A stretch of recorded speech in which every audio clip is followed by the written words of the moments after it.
Brigade દ્વારા ward number 18ના Manjalpur વિસ્તારમાં આવેલ સરસ્વતી કોમ્પ્લેક્સ ખાતે 180 જેટલા યુનિટ સીલ કરવામાં આવ્યા। ફાયર બ્રિગેડની જુદી જુદી ટીમો દ્વારા આજે વિવિધ વિસ્તારોમાં ફાયર સેફટીનું ચેકિંગ જારી રાખવામાં આવ્યું હતું, જેમાં ફાયર સેફટીની ગંભીર બેદરકારી રાખનારા સામે કાયદાકીય કાર્યવાહી કરવામાં આવે છે।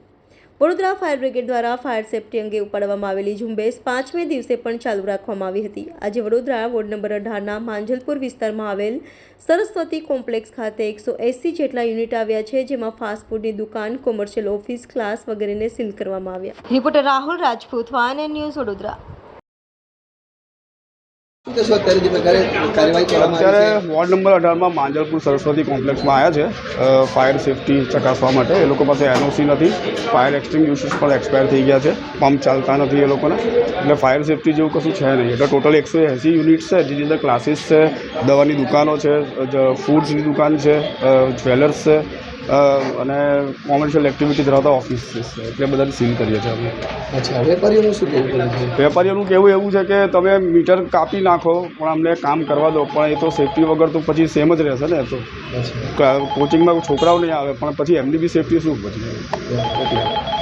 શું નામ આપનું? વિશાલ ઠાકુર, વોર્ડ નંબર 18। हाँ निकुंज भाई, आज सरस्वती कॉम्प्लेक्स पर 180 दुकानों पर सील કરવામાં આવ્યા છે, શું કહેશો? ફાયર જી વીએમસી દ્વારા સ્થળ તપાસ કરતાં તે લોકોએ ફાયરની એનઓસી રિન્યુઅલ નથી કરાવેલી અને ફાયર સિસ્ટમ પણ હજુ કાર્યરત છે નહીં, એ લોકોની પંપ પણ એમનો વર્કિંગમાં નથી। એટલે પ્રિમાઇસીસની અંદર લગભગ 100થી ઉપર વધુ દુકાનો આવેલી છે।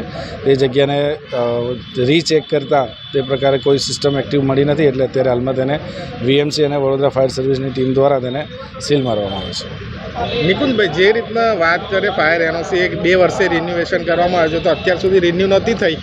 કદાચ આ રાજકોટ હત્યાકાંડ ના થયું તો અત્યાર સુધી આ લાલિયાવાડી ચાલત એવું ગુજરાત રાજ્યની અંદર વડોદરા શહેરમાં ગુજરાત રાજ્ય પોર્ટલનું એક ગુજરાત સરકારે પોર્ટલ બહાર પાડેલું છે। તે પોર્ટલની અંદર દરેક અરજદારે ઓનલાઈન અરજી કર્યા બાદ ત્યાંથી જ અમને ત્યાં ફોરવર્ડ થાય છે। એટલે હવે જે પહેલાં જે સિસ્ટમ હતી કે વડોદરા ફાયર એન્ડ ઇમરજન્સી સર્વિસમાં ઇન્વર્ટ કરાવવું, એ સિસ્ટમ હવે નથી। હવે ગુજરાત રાજ્ય સરકાર પોતે જ એક પોર્ટલ ચલાવે છે, તે પોર્ટલની અંદર જ જે અરજદાર છે તે અરજદારે પોતે જ ત્યાં ફાયર એનઓસી સબમિટ કરાવાય ને જે જગ્યાએ આવી તમે જે સવાલ પૂછ્યો છે કે જે જગ્યાએ ફાયર એનઓસી નથી એવી જગ્યાએ વડોદરા ફાયર સર્વિસ ડિપાર્ટમેન્ટ દ્વારા સ્થળ તપાસ કરીને નોટિસ આપવામાં આવેલી છે। નિકુંજભાઈ, જે રીતે તમે કીધું કે પોતાના વ્યક્તિગત રીતે પ્રોટોકોલ પ્રમાણે જાતે કરવાનું હોય છે, કદાચ આ રાજકોટ અગ્નિકાંડ ના થયો તો અત્યાર સુધી આ વસ્તુ લાલિયાવાડીની જેમ ચાલત એ વસ્તુ કરી? સર, અહીંયા પહેલાં તો તમે પૂરતી તપાસ કરી લો। જગ્યા ઉપર ફાયર એનઓસી છે, ફાયર સિસ્ટમ બી લાગેલી છે, પણ એ લોકોએ હજુ સુધી રિન્યુઅલ નથી કરાવી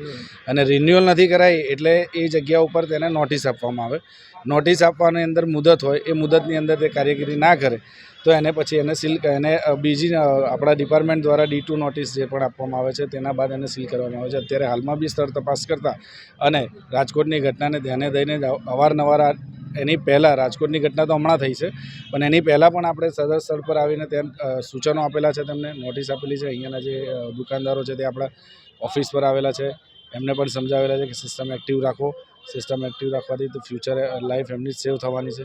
એટલે અત્યારે હાલમાં સદર સ્થળ પર વીએમસીની મદદ લઈને અત્યારે એને સીલ કરવામાં આવે છે। Subscribe now and press the bell icon. Never miss an update.